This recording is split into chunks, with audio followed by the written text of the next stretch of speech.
We would like to begin today's event with the University of Ottawa's Indigenous Affirmation.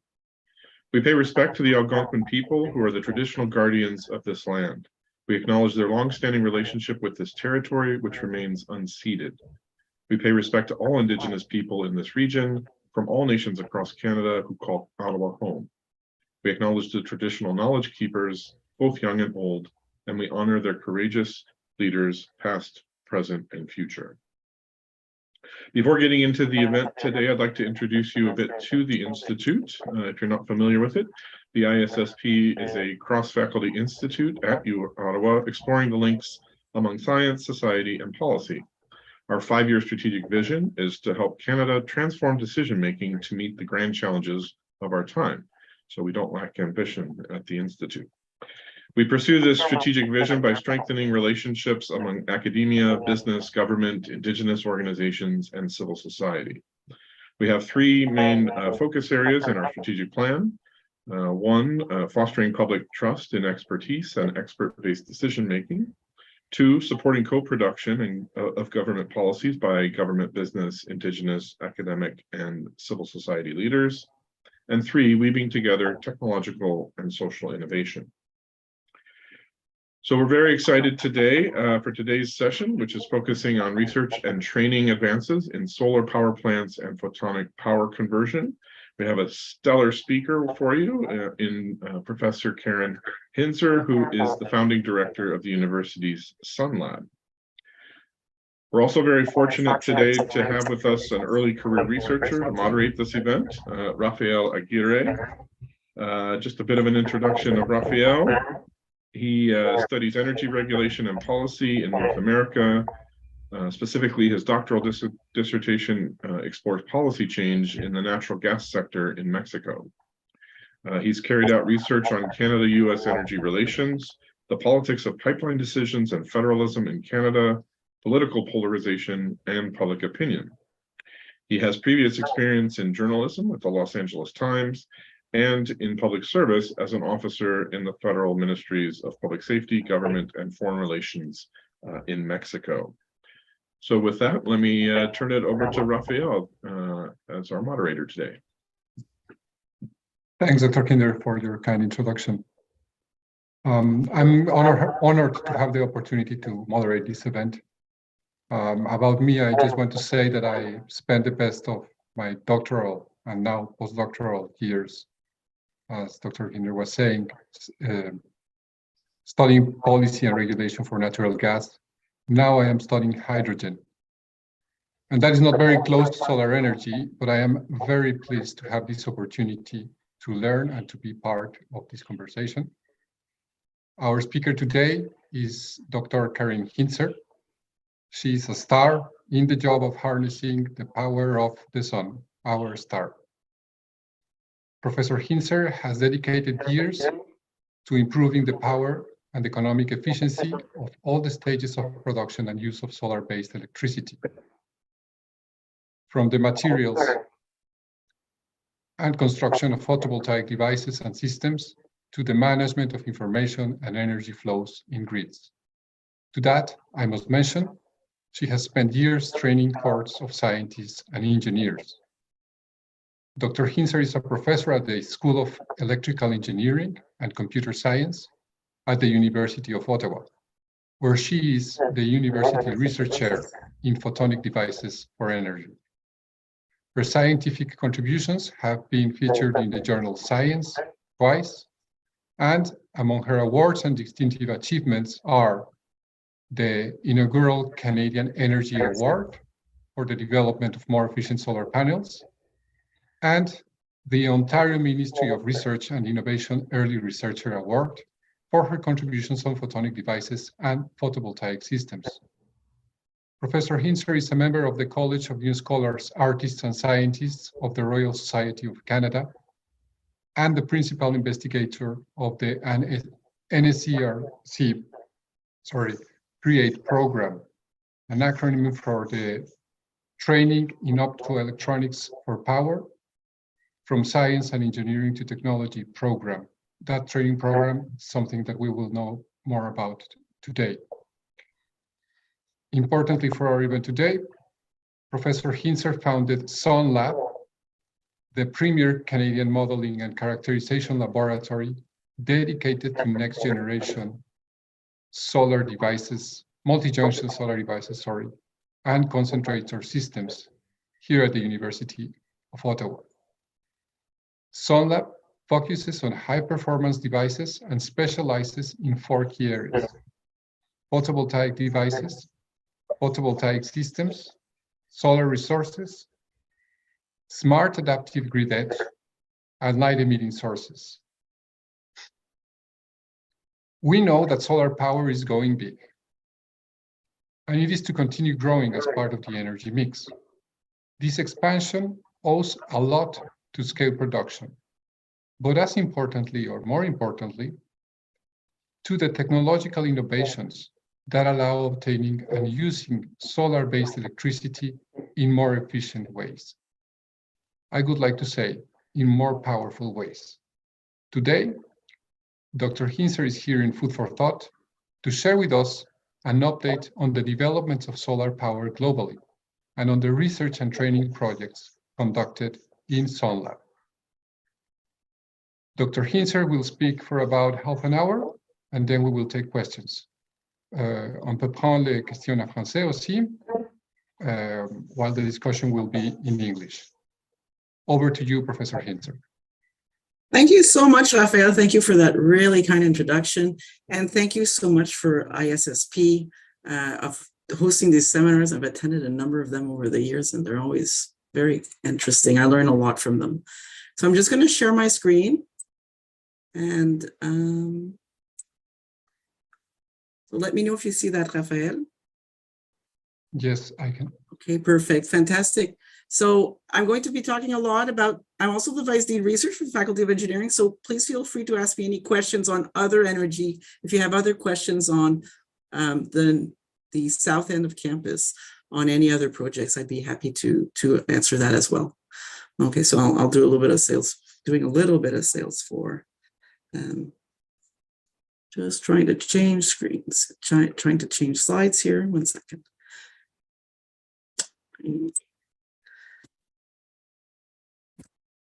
There we go. Okay, so I think Rafael gave me a nice introduction. I'm going to talk about after the update, I'm going to talk about 2 large projects that we have at the university that involves actually a number of other professors and a lot of students and postdocs.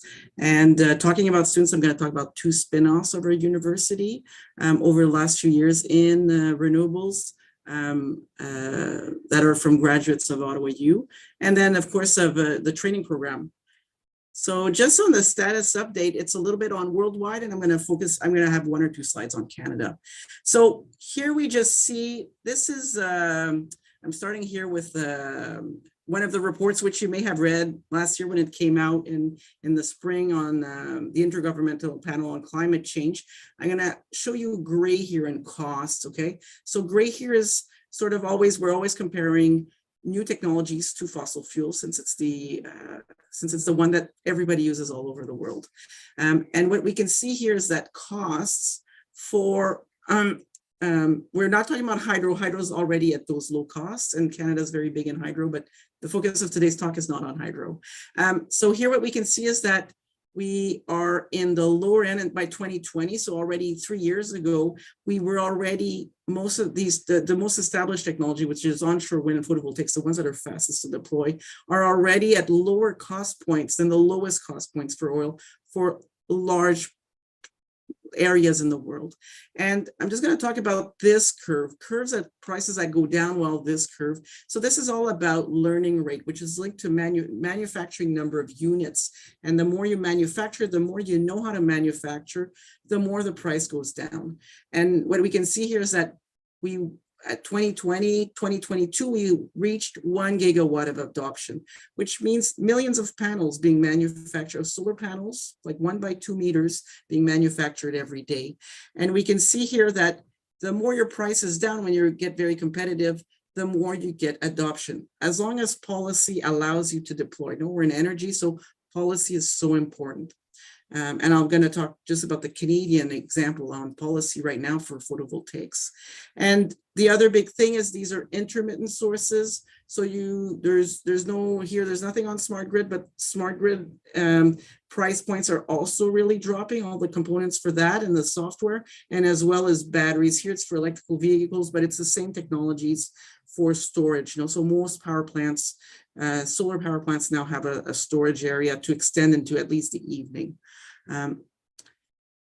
So here's a projection. This is a US, it's a really nice study that came out December 2021, the Solar Futures study out of the US Department of Energy. And it's how to get to very close or to complete net zero by 2020, 2035 and 2050 scenarios for the US. We're a little bit different than the US. As I said, we have more hydro, but overall the other trends, transportation, heating, and so forth are very similar. And what we can see here is for these scenarios, about 1/3 of the energy produced must come from yellow PV.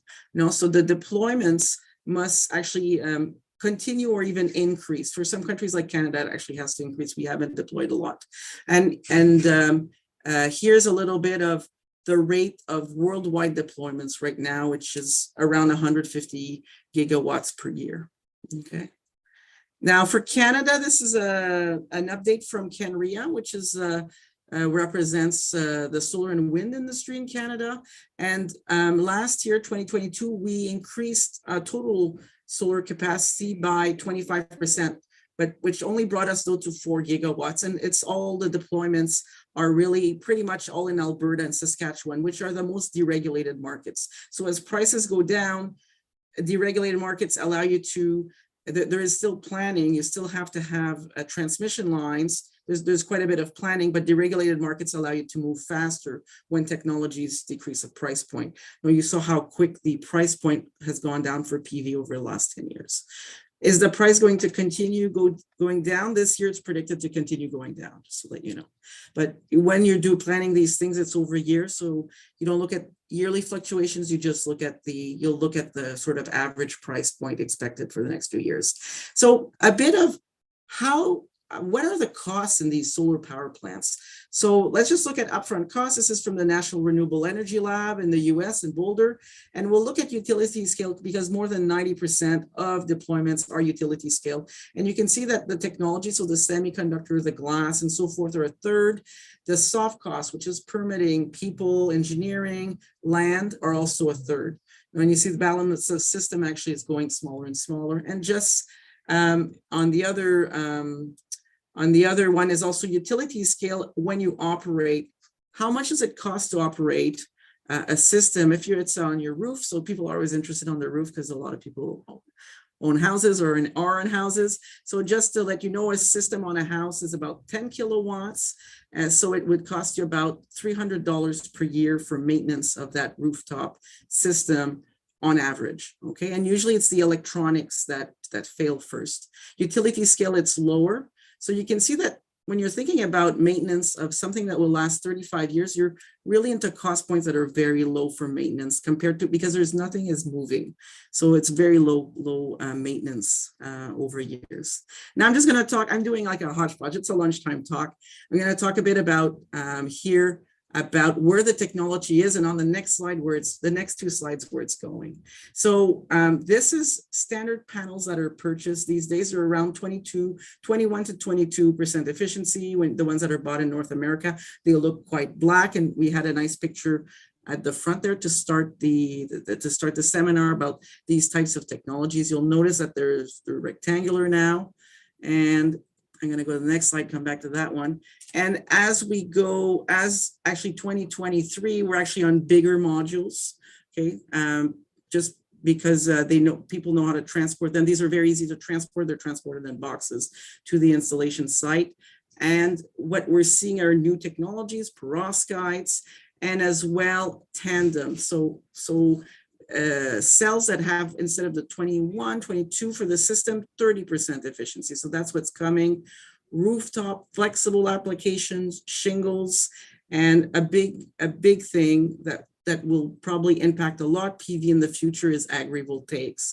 So large solar plants are often on arable land, and but with climate change, a lot of that arable land is becoming has droughts, and also often there's a lot of hours in the day where there's not a lot of photosynthesis happening. So this is a way to protect plants, especially in areas that are affected by climate change, also to keep humidity in, and also generating electricity.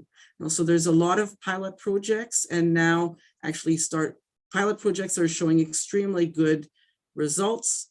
A lot of the pilot projects have been in areas that have a lot less land in Canada, but those projects show extremely good results. So a lot of large-scale deployments are actually starting 2023 of agrivoltaics systems.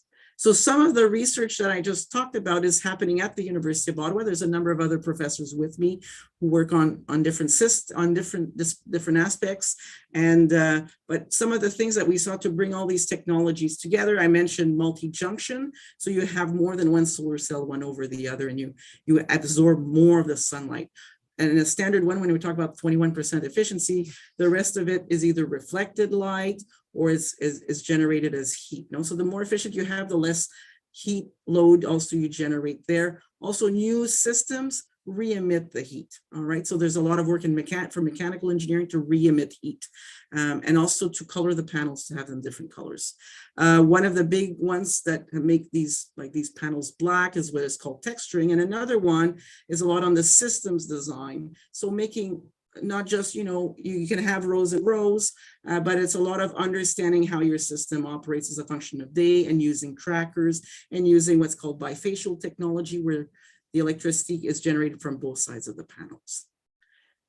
Now I'm going to talk about two projects that we have. But first of all, I just have to thank I've worked with a lot of people over the years, fantastic people.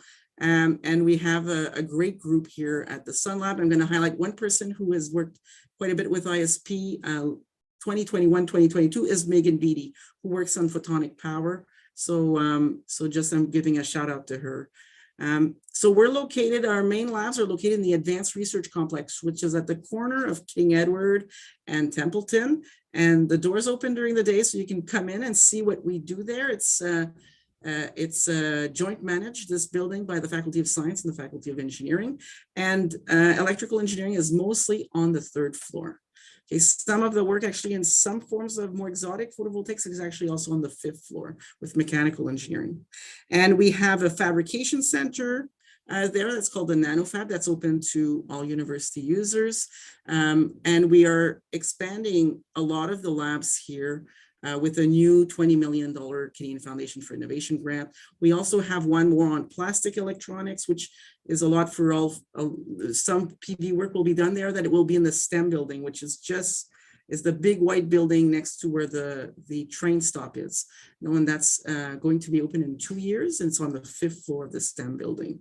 Also, STEM building's open if you're interested in going to see labs. There's a lot of labs that you can see through the windows, or you can ask for tours. Some of the work we do, we work on devices, systems, smart grids. There's a smart grid on ARC. So there's solar panels on ARC, and a smart grid in the top floor of the building, and it goes actually to our lab on the 3rd floor located over here. And we do work a lot on solar resource, and a lot of the work on solar resource spun out a company, Spectrify, in case I don't have time to get to it. I'm just looking at the time I'm taking to talk. So this is a test site that was at Lee's, it's for bifacial work. And this was a lot of, when we applied for this grant, we wanted a lot to understand how can we boost efficiency from solar for northern regions. So one of the things is northern regions have a lot of sun, more sun than Germany. Canada's northern regions have a lot of sun. It's mostly in the summer, but there's often a lot of influx of population during that time. So the electricity needs are high. A lot of remote locations work on diesel, and also they have to import diesel. So it's a lot to look at how to bring better systems for remote communities to have more energy independence. Also, as I mentioned, these systems require not too much maintenance, so you don't have to fly in people too often to come and do the maintenance. So these are bifacial panels. So the light generates electricity from both sides. And it's on a track system because Canada, we are at a high latitude and the sun is low, so we want to track. And by tracking, you increase your efficiency of your system yield over a day by 40%. Okay, this work is, I'm just going to thank NSERC, which is the Canadian Science and Engineering Research Council, which funds a lot of the research that I'm showing. Okay, so here again, I talked about generating electricity from both sides. Also, at high latitudes, we have more. We have more diffuse light, and we have more diffuse light, and that means that we have more reflections coming from different angles, and bifacial panels are better. Can bring you an even higher boost in that case. One of the things of interest for Canada is that bifacial panels, because they generate electricity, I said when they generate electricity, they heat up a little bit, not by much, but they can remove more snow off the front panel so that you can generate electricity not long after it has snowed, if the snow doesn't fall off. Okay, one of the things for bifacial, there's a lot of work on racking design to decrease shading. And the system I was just showing you there is a system that can be easily put on permafrost, and also that has a racking that doesn't create a lot of shade, so that doesn't impinge on this added value. Now, one of the things I want to say is that bifacial panels are now in 2023, are the panels that are manufactured the most around the world because they require less metal than a standard front facet, just the front standard panel. Okay, so panels use a lot of the silver around the world, and this is one way to reduce so it's a bit, they sell it at the same price point because it's a little bit of a more complicated process to manufacture, but because they use a lot less metal, the price ends up being the same.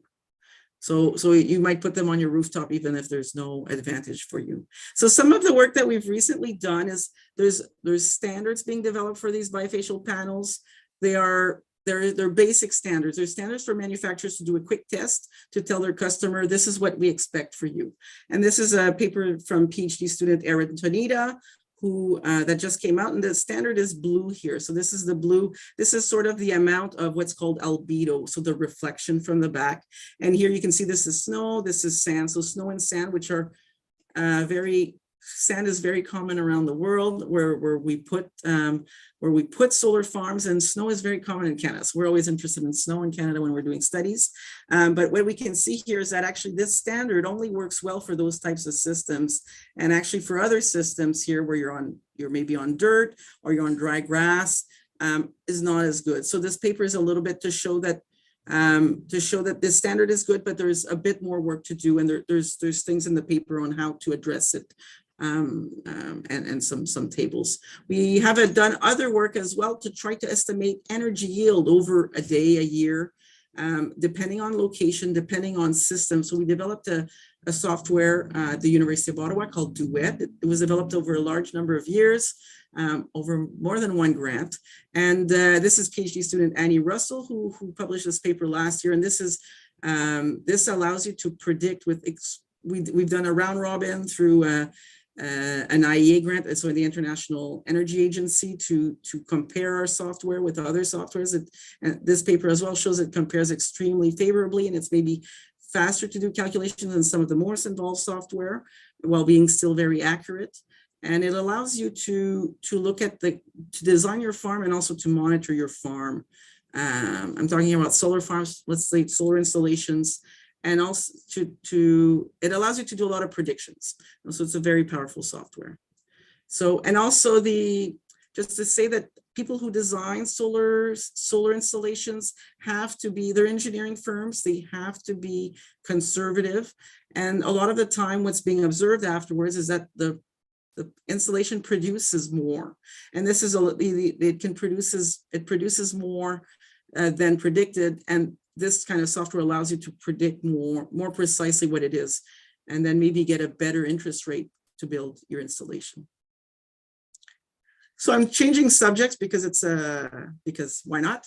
I'm going to talk about photonic power because I'm very interested. I'm very excited by this. And this is a project right now. I'm going to talk about a project that we have with the Fraunhofer Institute for Solar Energy in Germany and the National Research Council. And it's this project is to use AI techniques to improve whether are these photovoltaic power converters. I know they're called photonic because we're in a different field here. We don't talk about energy, traditional energy, but this is more transfer of energy.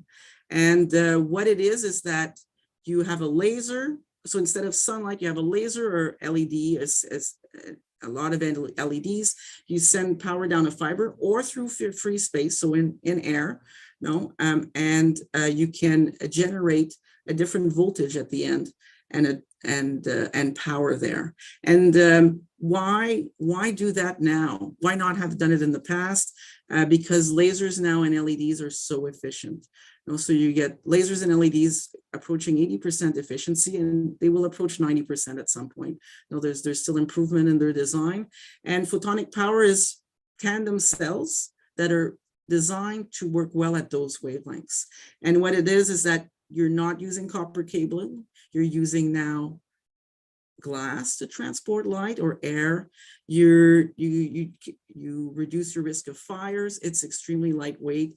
These are components, the same type of components you have in your cell phone. So very, very small and compact. Okay, and you can also transmit you can transmit data at the same time. So we're building on the backbone of modern telecommunications industry, and Ottawa and Canada are they're world leader in this field. So it's a natural fit for us. So here, I know this is maybe not the slide I wanted to show, but here's actually a fairly large chip. You can transform. So what we've shown in the lab is from milliwatts to watts. And then we have partners so Broadcom Ottawa has shown actually kilowatts of power this way. And here you can see this is actually we're working on eye-safe wavelengths. So originally we were working on wavelengths that were maybe not as eye-safe, but that were easier to develop. But now we work in eye-safe wavelengths so that if you have a system installed, you could have it installed. It doesn't have to be a very trained technician because you have eye safety as well as you cannot get electrocuted in this system. So these are systems that could be used anywhere instead of just specialized areas. And here's just one of these chips. They look a lot, it's like a solar cell, and we have a laser coming in, and here you can see a little bit of the red. And how the lasers are very low voltage. So the light that hits the chip is 1 to 2 volts. Okay, and then because you have a tandem cell and the chips are connected in series, so it's just basic first year circuits or high school circuit design. If you have, let's say 5 or 10 or 20 tandem cells, one over the other, then you'll generate 5 volts, 12 volts, 24 volts, which are standard low voltage DC, DC operating. It can power your computer, it can power your cell phone, it can power all kinds of more small electronics, but 48 volts is getting there, and there's ways to bring up the voltage as well that are quite standard. So you go from a direct current type of voltage to direct current, but you don't have electricity while you're transmitting light. Okay, so now spin-off. So usually our spin-offs is because we're looking for something and we can't find it in industry. So students are frustrated in a lab and they're like, okay, we're gonna build one ourselves. So Richard Beal and Victor Tatsienko, who were in my lab a few years ago, I had sent them outside with some equipment we had purchased, and it wasn't working well. And they're like, we're going to build it better. We're going to start a company. So this company was started maybe 10 years ago now, Spectrify. They're located on Bank Street, and now they have a large number of systems, and they export globally. So these are systems to measure the solar radiation from different angles, if it's direct, global, and so forth. Now, there's many.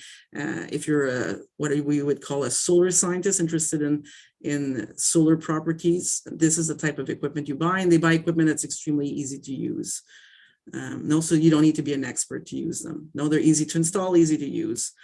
So So an undergraduate student can just plug it. It's plug and play. The software is very easy, and you can get a lot of data. So one of their first customers was Natural Resources Canada. So they actually measure the solar resource on the ground at multiple locations around Canada. Energen is a new startup. It's more for power plants for photovoltaic, but also it doesn't necessarily need just solar power plants. And this one is a software one, and it's to optimize. You can optimize the beginning of life of your plant, but really to optimize your plant as you progress over time. Just looking at the time. So if you have any questions, you can ask me about those companies. And now I'm going to talk about these training programs that are funded by the government of Canada. And this was one specifically on renewable energy and the focus on solar. There had been another one before at McMaster that trained also a lot of students. And there's one that just started that's run by Dalhousie University. And just you'll see by the statistics, I think these types of programs are really needed and maybe should be expanded even because there's only so much funds. You can only fund so much students, but they have such a large impact on an industry in a certain country. Can have I think they have large impacts.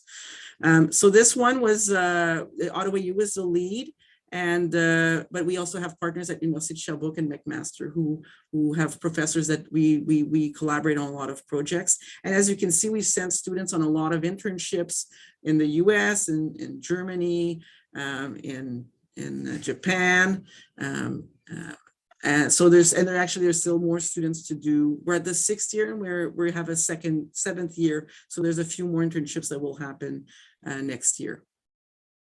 We've had summer schools. We've had invited speakers. We've had some on policy, actually quite a few on policy. And actually Monica Gattinger was one of our guests last summer at this summer school. So it was great to be back at an in-person summer school. And the students work a lot on what are called annual challenges. So there's students from different levels, from undergrad to postdoctoral fellows, and from more than one university that have to work on a grand challenge in the summer.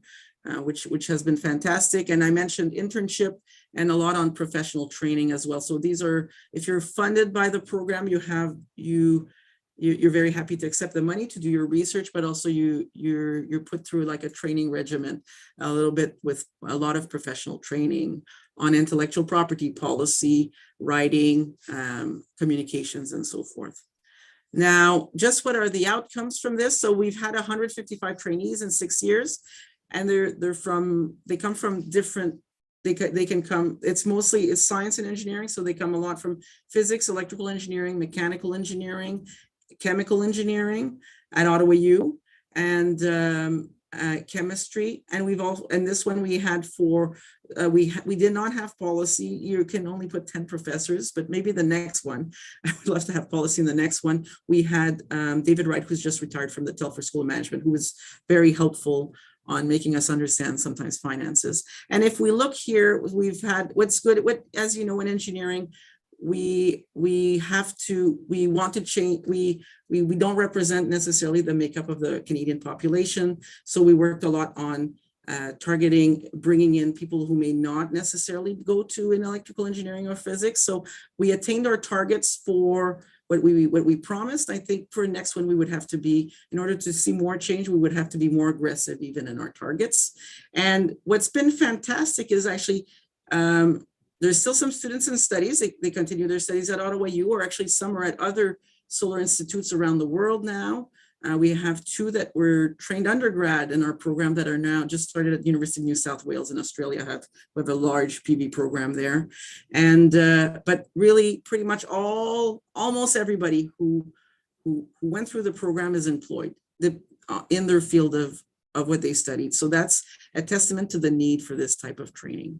Okay, so I'd be happy to answer any questions on this. I spent a lot of my life in the last 6 years on it. It's been very fantastic. So this is the end of my talk. I hope you found it interesting, and would love to answer some questions. Thank you so much. Thanks very much, Professor Hinzer. It's an impressive range of activities and how they integrate, they really give this sense of being in the frontier or the edge, as one of the sub-programs is named. We turn now to the questions of the audience. There was a little exchange here asking about residential solar maintenance. So one is asking about why did you mention that residential solar maintenance is more costly because it is moving? So I mean, I think thank you, Rafael, for that question. Thank you for the attendee. So I think I maybe I misspoke. What I mean, it's not moving. So it's a little. I mean, it's not costly. So I hope I didn't say exactly what the opposite. But residential solar maintenance. So if you look at one of the big things with solar is no parts move. So that because of that, there's very little maintenance. Okay, so usually, as I mentioned, it's electronics that will fail. Okay, or something can happen. No, things can move, and we've seen we have extreme weather events, and those can damage systems depending on the type of system. One of the examples I can just give, it's not your question of the attendee, but from the recent large storm that not the one in the fall, but the very most recent one in Prince Edward Island. The systems that were tracked solar systems went into what's called a stow position, and they weren't damaged by these extreme storms. No? So there's ways to design solar systems to be minimized, to have them to be minimized, to minimize damage in extreme weather events. Thanks, Dr. Hinzer. One next question from a graduate student. What are the eligibility requirements for SET and other programs in the Institute?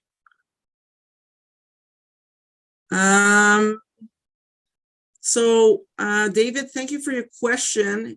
Can you define what SET is? Maybe just type it below. This is, usually it's, so I'll just say for I can't say the word, eligibility, there we go. So usually is you have to have a bachelor's in a science or engineering background, and then you'd start a master's or a PhD, depending, a master's if you don't have any research experience. And usually if you're from the US, in Canada, usually you do a master's and then you can go on to a PhD. While the US, it's or usually. In Canada, you usually start at a master's and then you either transfer to the PhD or you finish your master's and you do a PhD if you want to do a PhD. There is opportunities for undergraduates to work also in the lab. I have a large number of undergraduates right now. And we usually have to apply through a accredited program. So through admissions and find a supervisor. So the first thing is you send an email to supervisors in the field you're interested in. Does that answer your question?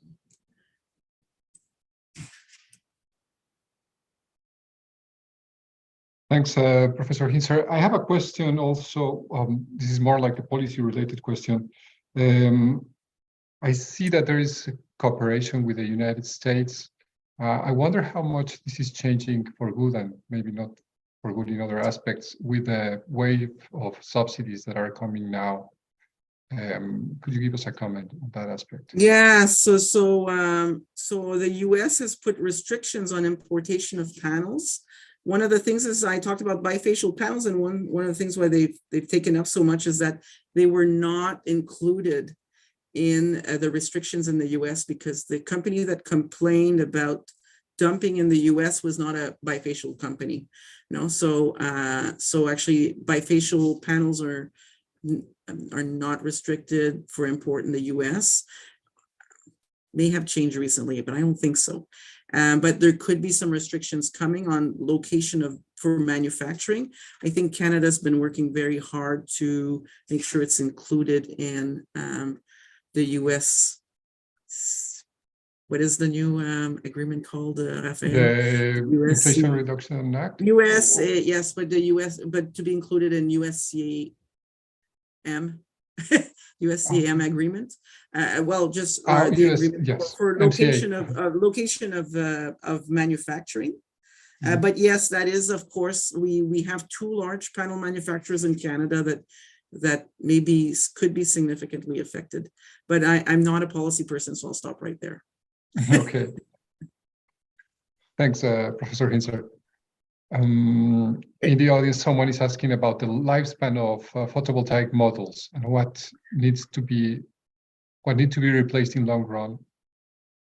So usually there's studies that have been done on that have been published on usually and it's often included in your warranty, so there's also a question on rooftop installations. I'm not the expert on rooftop installations. There's a few people that are much better on that than me in Ottawa, but usually it's going to be the inverter, but the inverters have a warranty and they have much improved. They improve every year. So that may have to be changed once in the lifetime, and the lifetime usually is 30 to 40 years. No, standard warranties now for panels are usually 35 year. Now there is a bit of a degradation. It's included in it will be maybe 10%. It can be 0.5% to 1% per year of decrease in efficiency for panels. So there'll be what's called a D rate for that, and the rest is often animals and weather events, or often you might want to just change the technology to put a better technology, especially if you have a power purchase agreement that allows you to put in better panels after 10 or 15 years to go make more, to bring in more money from your initial investment. I think that's good enough for this. Right. If you want more, and we'd have to talk separately. Thanks for your response, Professor. Another question here on conversion. How close are we to being able to apply biological conversion methods, pathways, into electricity production? Or is that not the area where you conduct research? No, I can talk a bit about that. So biological would mean organic. Okay, and I see, David, you mean top set. Okay. Sorry, I'm coming back to a question there, looking at the screen. For biological, so this is organics. So organics, actually, some technologies are actually quite efficient now. They're at 15, 16%. Usually it's there's issues with lifetime with UV. So as people know, most plastics are affected by UV light. So then you'll say, I'll put glass on it, it often reduces the sort of the appeal from them, because the big thing with organics is that they're flexible. So there are some people there are some companies who manufacture organic panels. So they can be purchased, and they are semi-transparent usually, so they look really nice. Right. I skipped one question, but I wanted to bring it now. That is on policy for grids, I guess, referring to cable companies. And what are the barriers to prevent power companies from putting their own photovoltaic equipment on customers' houses? That's also a question, because I am a policy student, it also came to my mind. What are the next steps to make, I don't know if more flexibility is necessary. That is the question here. So that often has to do with insurance a little bit. Often insurance. There's a lot of work that's been done on standards for fires and so forth.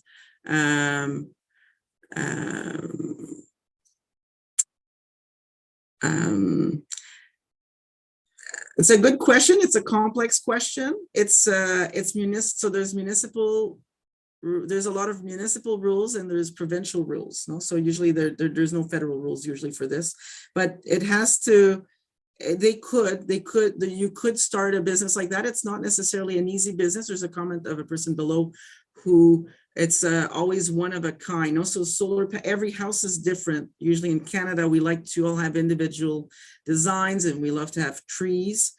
So residential PV is often quite a bit more expensive because it's often one of a kind. No, so unless you're in a new neighborhood and you maybe designed your house so that it'll be optimized for solar. Now, also there's not really any more incentives for solar housing like there was 10 years ago in Ontario, nor in Quebec actually. Okay, but you can do it, and often you need to, and that's one question above, is one of the ways is to get at least 3 quotes for if you want solar on your house. No, three quotes, and then listen to them to see what is the simplest thing I can do. come back when you have a new solution that would apply for me. No, there's also in Ottawa and in Gatineau, you cannot install solar wherever you want because you're on the Ottawa hydro grid, and there are limits for how much new power can be generated on some transformers. Thanks for your response, Professor. Which brings me to another policy question. You mentioned that deployment has been faster or like larger in Saskatchewan and Alberta because they are deregulated market, deregulated electricity systems. What can be done in, say, British Columbia or Quebec? So those are there's the regulated system. Mm-hmm. So British Columbia and Quebec both have very large hydro investments. So if you look at provinces that have hydro, the planning is on a very long time scale. No, so you're talking 30, 40-year time scale. And I mentioned PV, 30, 40 years ago, people would have just said, I'm not putting PV on. So it doesn't appear in a plan or in that kind of and it's also a different grids, no? It's a bit of a different grid design. I mentioned here grids, maybe if everybody wants to put solar on your street, the system may not be able to take it. So it's a lot of planning, grid planning, demand planning, and also in that case, there has to be the population has to want to see a change, a large change, because it's provincial legislation, it's provincially owned utilities, so it's a provincial matter. No, so it's a lot of and also hydro. If the investments in a hydroelectric plant, usually you want your payback is many years for the build. So solar also, if let's say you decide to replace every hydro with PV, that's a major investment. So it's all of these provinces have had scenarios for sure. But it's not easy to change when you're at a 40 to 50 year plan. And also you want to, the regulators and the producers must be able to supply 24/7, 24/7 electricity reliably. So changing technologies is not a simple matter. It's definitely not a simple matter. But all these new technologies are coming on board, and they definitely have to be looked at. And maybe it can generate electricity, especially now that everything is being electrified. Can be used to generate a larger part of the upcoming need in electricity. Thanks very much, Professor. Someone is asking about precisely, I think that this relates to the question of designing power grids. What are the effects on stability? Yes, maybe it's the Dan Gale I actually know. So hello, Dan. So the studies for power grid stability, it always depends on the age of the grid, but if you in Europe now, grids can take 70% renewables, intermittence. So if you look at, there are some updates to do, but you can go up to 70% with not a lot of problems. And this has to do with you're more in these two-way systems now. No? So when we're talking about hydroelectric plants, nuclear power plants, you're generating a lot of electricity at one location, and then you're distributed along large power lines. When you have solar, these are distributed systems where you can produce maybe closer to some of your demand. You can also, in order to make the grid more stable, you want to have power plants that are delocalized so that cloud effects don't affect the stability of your grid. But some areas of some countries now have extremely high penetration. One example is areas of California, of course, who already have all the legislation to allow these two-way grids to work very well. No, so that they have been because they don't have a lot of other power sources. Great. Well, by the way, someone is asking about like interjurisdictional learning from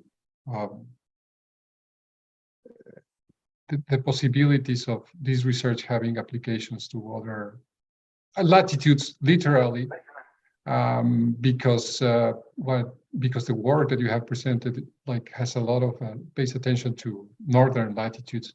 But there should be a learning externality. Or someone is asking about Africa. Yeah, it's a very good question. Africa is a great continent for solar. No, it has the installation for most of the continent is very well understood and very predictable. More predictable than large parts of North America or Canada, actually. And there have been some large scale studies by mostly European groups, actually, for Africa that are out in the literature. I showed a paper, and so Jewel has quite a few studies that came out last year on that.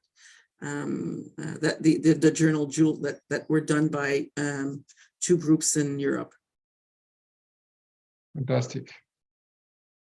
I'm trying to see if there is another question that could fit into this area, or maybe we can turn to someone is asking about the life cycle of panels and how to reduce environmental effects of discarding them.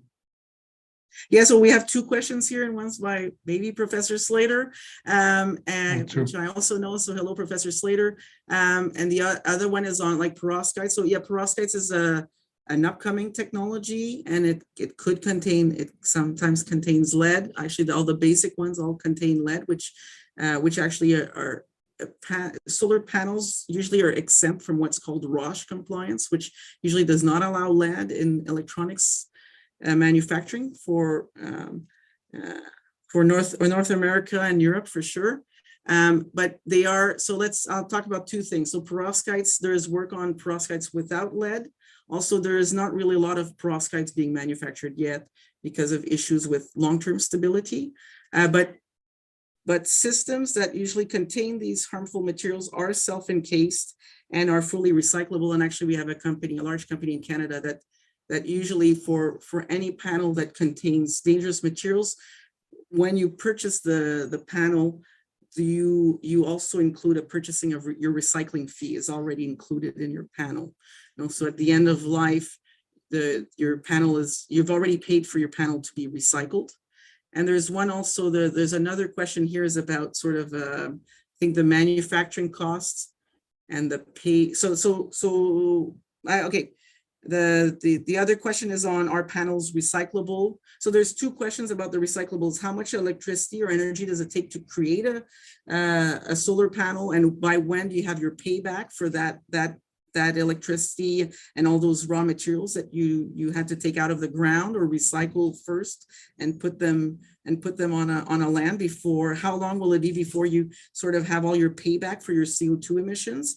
And that's usually between 3 and 6 months now.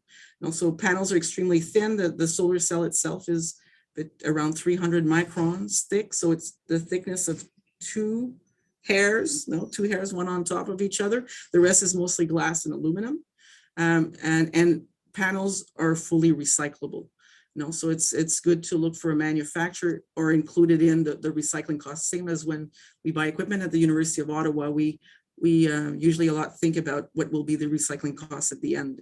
When we do large research, new research infrastructure or so forth, we take a lot into account now the recycling of the material at the end of life. So panels are fully recyclable at the end of 35 years. And one of the largest companies in the world that does that is Canadian.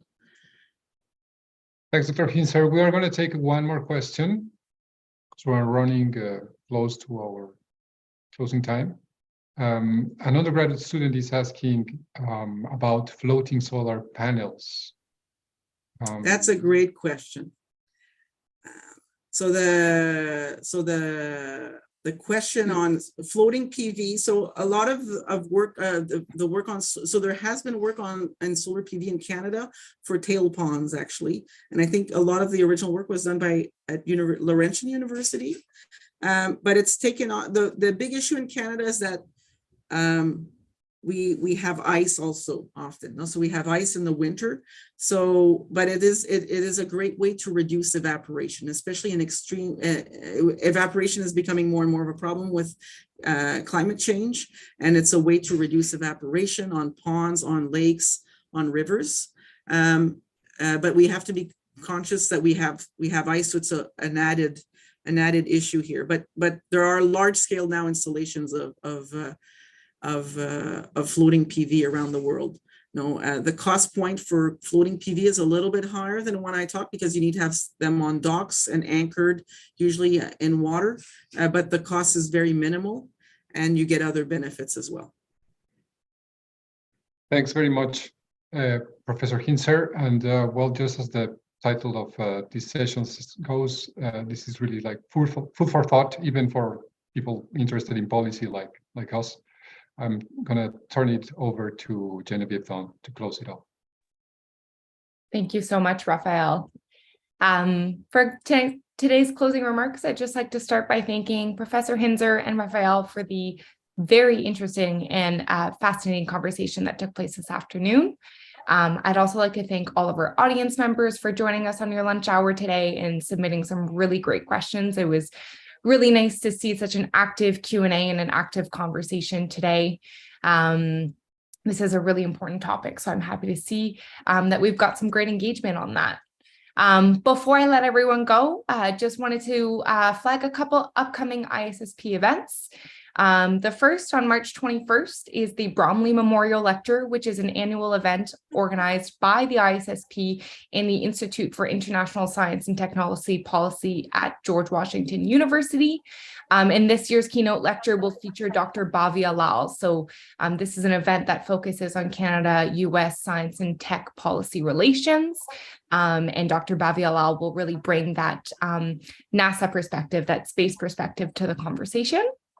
And then on March 30th is the next ISSP Food for Thought, which will feature a discussion on pesticides and sensoriums from testimonials to expertise. So I've shared the links in the chat and we encourage you to register. And if you have any questions regarding today's event or anything coming up, I will share an image in a moment that has some of our contact info. So please don't hesitate to reach out.